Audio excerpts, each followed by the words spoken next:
नमस्कार। कथा स्पंदन में आपका दिल से स्वागत है। गणगौर व्रत चैत्र मास की शुक्ल पक्ष की तृतीया को मनाया जाता है। इस दिन सौभाग्यवती स्त्रियां व्रत रखती हैं।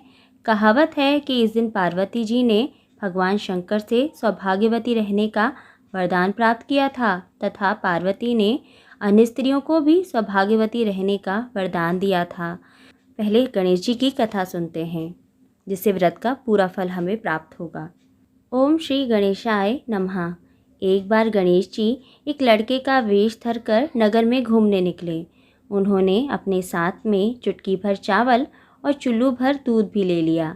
नगर में घूमते हुए जो भी उन्हें मिलता उससे वह खीर बनाने का आग्रह करते थे। बोलते, माई खीर बना दे। लोग सुनकर हंसते। बहुत समय तक घूमते रहे मगर कोई भी खीर बनाने को तैयार नहीं हुआ। किसी ने ये भी समझाया कि इतने से सामान से खीर कहीं बनती है, पर गणेश जी को तो खीर बनवानी ही थी। अंत में एक गरीब बूढ़ी अम्मा ने उन्हें कहा कि चल बेटा, मेरे साथ चल, मैं तुझे खीर बनाकर खिलाऊंगी। गणेश जी उसके साथ चले गए। बूढ़ी अम्मा ने उनसे चावल और दूध लेकर एक बर्तन में उबालने के लिए चढ़ा दिया। दूध में ऐसा उफान आया कि बर्तन ही छोटा पड़ने लगा। बूढ़ी अम्मा को तो बहुत आश्चर्य हुआ, पर कुछ उसे समझ नहीं आ रहा था। अम्मा ने घर का सबसे बड़ा बर्तन रखा, वो भी पूरा भर गया। अब खीर थी कि बढ़ती ही जा रही थी और उसकी खुशबू भी चारों तरफ फैल रही थी। खीर की मीठी मीठी खुशबू के कारण अम्मा की बहू के मुंह में भी पानी आ गया। उसकी खीर खाने की तीव्र इच्छा होने लगी। उसने कटोरी में से खीर निकाली और दरवाजे के पीछे बैठकर बोली, ले गणेश, तू भी खा ले, अब मैं भी खाऊं। और खीर खा ली। बूढ़ी अम्मा ने बाहर बैठे गणेश जी को आवाज़ लगाई कि बेटा, तेरी खीर तैयार है, आकर खा ले। तो गणेश जी बोले, अम्मा, तेरी बहू ने तो भोग लगा दिया, मेरा पेट तो भर गया। खीर तू गांव वालों को खिला दे। बूढ़ी अम्मा गांव वालों को निमंत्रण देने गई तो सब हंस रहे थे। अम्मा के पास तो खुद के खाने के लिए कुछ है नहीं, पता नहीं गांव को कैसे खिलाएगी। पर फिर भी सब आए। बूढ़ी अम्मा ने सबको पेट भरकर खीर खिलाई। ऐसी स्वादिष्ट खीर तो उन्होंने आज तक नहीं खाई थी। सभी ने तृप्त होकर खीर खाई, लेकिन फिर भी खीर थी कि खत्म ही नहीं हुई, भंडार भरा ही रहा। हे गणेश महाराज, जैसे खीर का भगोना भरा रहा, वैसे ही हमारे घर का भंडार भी सदा ही भरे रखना। बोलो गणेश महाराज की जय। अब गणगौर व्रत की कहानी सुनते हैं। एक बार भगवान शंकर पार्वती जी एवं नारद जी के साथ भ्रमण हेतु चल दिए। वे चलते चलते चैत्र शुक्ल तृतीया को एक गांव में पहुँचे। उनका आना सुनकर गांव की निर्धन स्त्रियां उनके स्वागत के लिए थालियों में हल्दी अक्षत लेकर पूजन हेतु तुरंत ही पहुंच गईं। पार्वती जी ने उनके पूजा भाव को समझकर सारा सुहाग उन पर छिड़क दिया। वे अटल सुहाग प्राप्त करके लौटीं। धनी वर्ग की स्त्रियां थोड़ी देर बाद अनेक प्रकार के पकवान सोने चांदी के थालों में सजाकर पहुंचीं। इन स्त्रियों को देखकर भगवान शंकर ने पार्वती जी से कहा, तुमने सारा सुहाग रस तो निर्धन वर्ग की स्त्रियों को ही दे दिया, अब इन्हें क्या दोगी? तो पार्वती जी बोलीं, प्राणनाथ, उन स्त्रियों को ऊपरी पदार्थों से बना रस दिया है, इसलिए उनका रस धोती से रहेगा, परंतु मैं इन धनी वर्ग की स्त्रियों को अपनी अंगुली चीर कर रक्त का सुहाग रस दूंगी, जो मेरे समान सौभाग्यवती हो जाएंगी। जब इन स्त्रियों ने पूजन समाप्त कर लिया, तब पार्वती जी ने अपनी अंगुली चीर कर उस रक्त को उनके ऊपर छिड़क दिया। जिस पर जैसे छींटे पड़े उसने वैसा ही सुहाग पा लिया। इसके बाद पार्वती जी अपने पति भगवान शंकर से आज्ञा लेकर नदी में स्नान करने चली गईं। स्नान करने के पश्चात बालू की शिवजी की मूर्ति बनाकर उन्होंने पूजन किया, भोग लगाया तथा प्रदक्षिणा करके 2 कणों का प्रसाद खाकर मस्तक पर टीका लगाया। उसी समय उस पार्थिव लिंग से शिवजी प्रकट हुए तथा पार्वती जी को वरदान दिया, आज के दिन जो स्त्री मेरा पूजन और तुम्हारा व्रत करेगी उसका पति चिरंजीवी रहेगा तथा मोक्ष को प्राप्त होगा। भगवान शिव यह आशीर्वाद देकर अंतर्धान हो गए। इतना सब करते करते पार्वती जी को काफ़ी समय लग गया। पार्वती जी नदी के तट से चलकर उस स्थान पर आईं जहाँ पर भगवान शंकर वह नारद जी को छोड़कर गई थीं। शिव जी ने विलंब से आने का कारण पूछा तो इस पर पार्वती जी बोलीं, मेरे भाई भावज मुझे नदी किनारे मिल गए थे। उन्होंने मुझे दूध भात खाने और ठहरने का आग्रह किया, इसी कारण से मुझे आने में देर हो गई। ऐसा सुनकर अंतर्यामी भगवान शंकर भी मन ही मन हंस दिए और उन्होंने पार्वती जी से कहा, अगर ऐसा है तो हम लोग भी दूध भात खाने वहाँ जाएंगे, बहुत मन हो रहा है।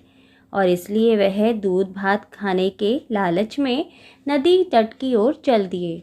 पार्वती जी ने मौन भाव से भगवान शिव जी का ही ध्यान करके प्रार्थना की कि भगवान अपनी इस अनन्य दासी की लाज रखिएगा। प्रार्थना करती हुई पार्वती जी उनके पीछे पीछे चलने लगी। उन्हें दूर नदी तट पर माया का महल दिखाई दिया।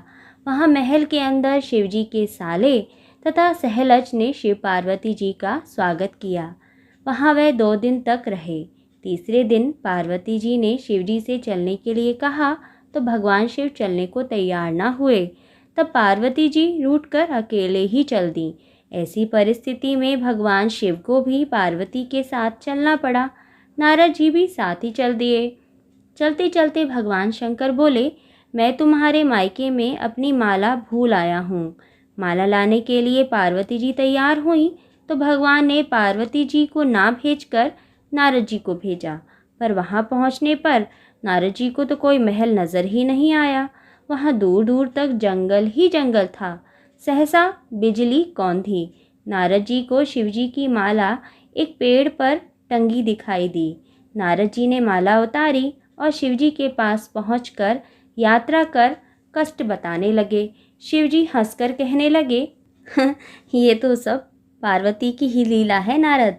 इस पर पार्वती जी बोली, मैं किस योग्य हूँ, यह सब तो आपकी ही कृपा है। ऐसा जानकर महर्षि नारद जी ने माता पार्वती तथा उनके पतिव्रत प्रभाव से उत्पन्न घटना की मुक्त कंठ से प्रशंसा की। जहाँ तक उनके द्वारा पूजन की बात, कुछ छिपाने का प्रश्न है तो वह भी उचित ही जान पड़ता है, क्योंकि पूजा छिपाकर ही करनी चाहिए। चूँकि पार्वती जी ने इस व्रत को छिपाकर ही किया था, इसलिए उसी परंपरा के अनुसार आज भी पूजन के अवसर पर पुरुष उपस्थित नहीं रहते हैं। जय माँ पार्वती, जय शिव शंकर। आइए गणगौर की एक और कहानी, लपसी तपसी की कहानी सुनते हैं। एक लपसी था और एक तपसी था। तपसी हमेशा भगवान की तपस्या में लीन रहता था और लपसी रोजाना सवा सेर की लापसी बनाकर भगवान का भोग लगाकर ही जीमता था। एक दिन दोनों झगड़ा करने लगे। तपसी बोला, मैं रोज भगवान की तपस्या करता हूँ, इसलिए मैं बड़ा हूँ।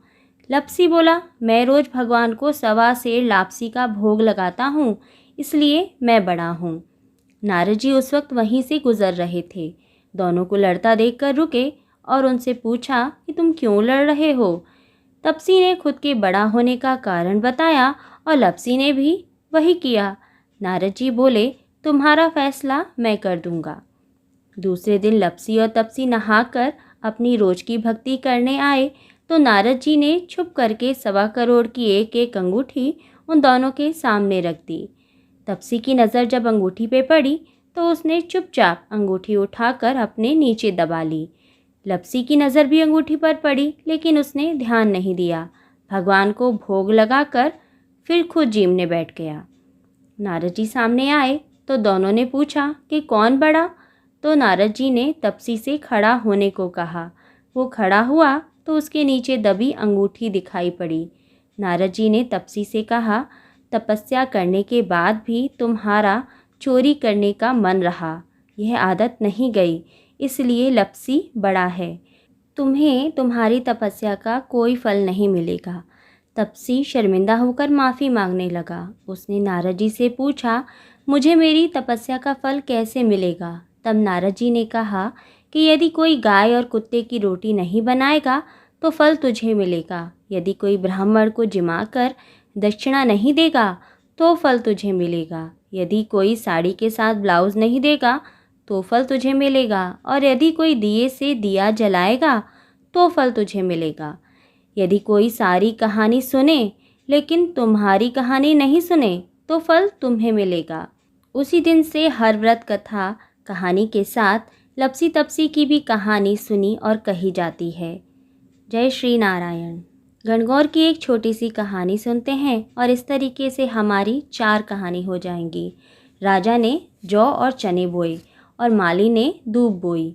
राजा के जौ चने तो बढ़ते जा रहे थे, पर माली की दूब घटती जा रही थी। माली को लगा कि कुछ तो गड़बड़ है, इसलिए उसने सोचा कि छुपकर निगाह रखनी चाहिए। जब वह छुपकर देख रहा था तो उसने देखा कि कुछ छोटी बड़ी लड़कियां उसकी दूब तोड़कर ले जा रही हैं। उसे बड़ा गुस्सा आया। उसने लड़कियों को डांटा और उनकी चुन्नी छीन ली।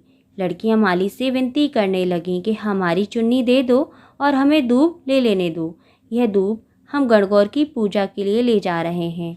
इसके बदले गणगौर का पूजा पाटा हम तुम्हें दे देंगे।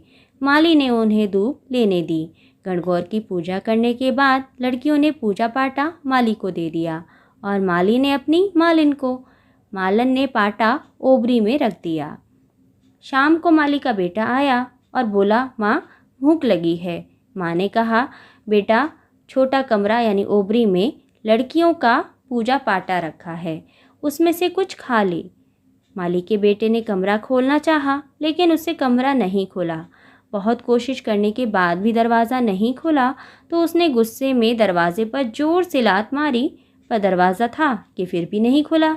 तो माँ बोली, बेटा तेरे से कमरा नहीं खुलता तो पराई जाई का पता नहीं कैसे ढाबेगा। मालन ने टीकी में से रोटी निकाली, आँखों की कोर से काजल निकाला और नखों में से मेहंदी निकाली और थोड़ा सा महावर निकाला। हथेली में लेकर सबको घोला और छोटे कमरे में छींटा दिया। दरवाज़ा खुल गया। अंदर देखा तो ईश्वर गणगौर बैठे थे। ईश्वर जी ने बहुत सुंदर कपड़े पहने हुए थे और गौरा मांग सवार रही थी और छोटे से कमरे में अन्न के भंडार भरे पड़े थे। माली के बेटे मालन को और माली को उनके सुंदर दर्शन हुए। हे गणगौर माता, जिस प्रकार माली के परिवार को दर्शन दिए उसी प्रकार सभी को दर्शन देना और ईश्वर जी जैसा भाग और गौर जैसा सुहाग सबको देना। कहानी कहने वाले सभी को अमर सुहाग का आशीर्वाद देना। जय पार्वती माँ, जय शिव शंकर।